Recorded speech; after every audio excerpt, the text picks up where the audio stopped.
Alors, une deuxième suite dont on va étudier le sens de variation, cette fois, c'est un polynôme plus complet.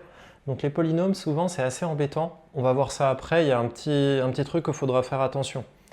Alors, on est parti. Quand c'est un polynôme, on fait un plus 1 moins un. C'est ce qui marche le mieux. Donc, un plus 1 moins un. On va bien remplacer. Donc, on remplace dans le n. Tous les n, on va remplacer par des n plus 1, donc on ne se trompe pas.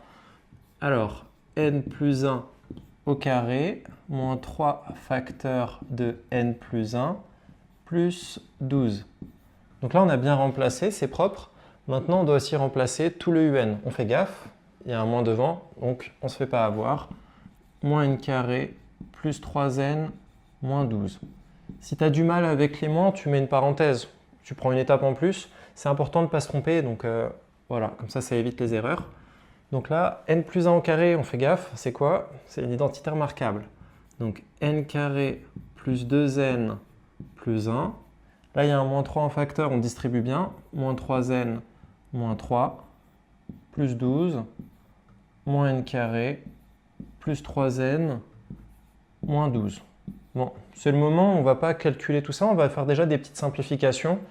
On reconnaît un peu des nombres en commun. Là, il y a 12, là, il y a moins 12, là, il y a n carré, là, il y a moins n carré, là, il y a 3n, là, il y a moins 3n. Donc finalement, si je résume, il va rester quoi? 2n plus 1 moins 3, donc 2n moins 2. Donc à chaque fois, on n'aura jamais un nombre fixe pour trouver le signe. On va devoir interpréter proprement le signe de 2n moins 2.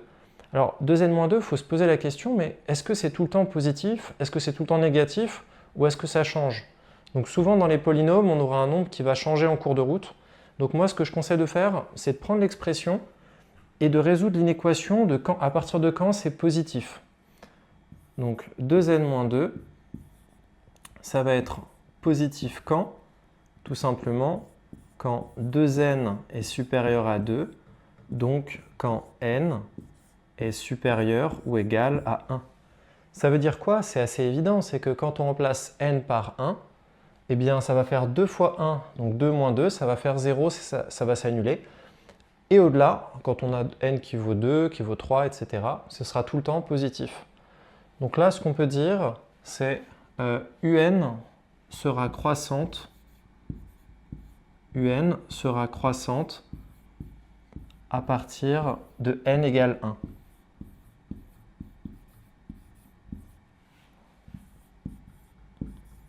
À partir de n égale 1. Voilà, donc elle est croissante à partir de n égale 1. En 0, on voit bien que ça fait 2 fois 0 moins 2, c'est le seul moment où ce n'est pas positif, mais tout le reste du temps, c'est tout le temps positif, donc ce sera croissant.